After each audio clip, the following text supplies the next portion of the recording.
Hello guys, come get ready with me for Annaprashan বাড়ি। এখানে আমি একটা ব্ল্যাক কালারের কুর্তি পরেছি, যেটা আমার একটা প্রিয় বন্ধু সোহম গিফট করেছিল। তাই আমি এটার কোনো লিঙ্ক তোমাদের দিতে পারবো না। তো চলো আজকের মেকআপটা শুরু করা যাক।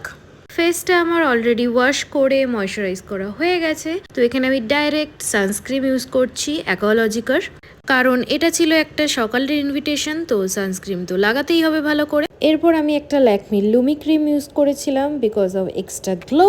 এরপর আমি ইউজ করব লরিয়ালের একটা কনসিলার, যেটা আমার একদম নিউ পারচেস।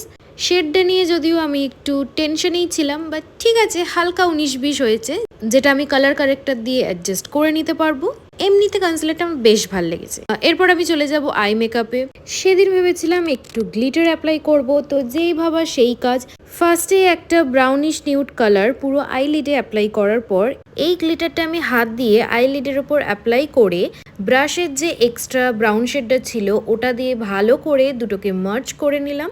দেন অফ ক্যামেরায় আমি লাইনার পরে নিয়েছিলাম। দেন কাজলের জন্য ইউজ করেছিলাম রেনে।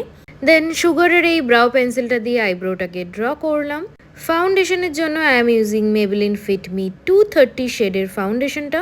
এরপর মেবেলিনের একটা মাস্কারা অ্যাপ্লাই করে নিলাম। দেন ব্লাশের জন্য ইউজ করেছিলাম নাইকা। দেন লিপ লাইনারের জন্য ইউজ করলাম সুইস বিউটির চেরি ব্রাউন শেডটা। সেদিন লিপস্টিকের জন্য লরিয়ালের একটা নতুন লিপস্টিক ইউজ করেছিলাম, যেটার কালারটা আমার নর্মাল ইউজের থেকে একটু ডিপ ছিল, বাট আমার শেডটা বেশ পছন্দ হয়েছে। তো এই শেডটা জানার জন্য অবশ্যই আমাকে কমেন্ট করো। এরপর তো কি কানের দুল পরবো, তার জন্য পুরো ইয়াররিংয়ের বক্স বার করে নিয়েছিলাম। তো শেষমেশ এই ইয়াররিংটা পরেছিলাম, যেটা আমার বেশ কন্ট্রাস্টের মধ্যে ভালোই লাগছিল। আর হাতে পরে নিয়েছিলাম এই ক্যাশিওর ওয়াচটা, যেটা যদিও আমি পরে চেঞ্জ করে অন্য হাতে পরেছিলাম। আর লাস্টে ইউজ করে নিলাম ভরে ভরে পারফিউম। তো বাস আমি একদম রেডি। তো এটা ছিল আমার সেদিনের অন্নপ্রাশন বাড়ির লুকটা। তো তোমরা অবশ্যই কমেন্টে জানাও যে আমাকে কিরকম লাগছে। ভিডিওটা ভালো লাগলে অবশ্যই একটা লাইক করে দিও। তাহলে চলো আবার দেখা হবে পরের কোনো ভিডিওতে। আজকের জন্য টাটা।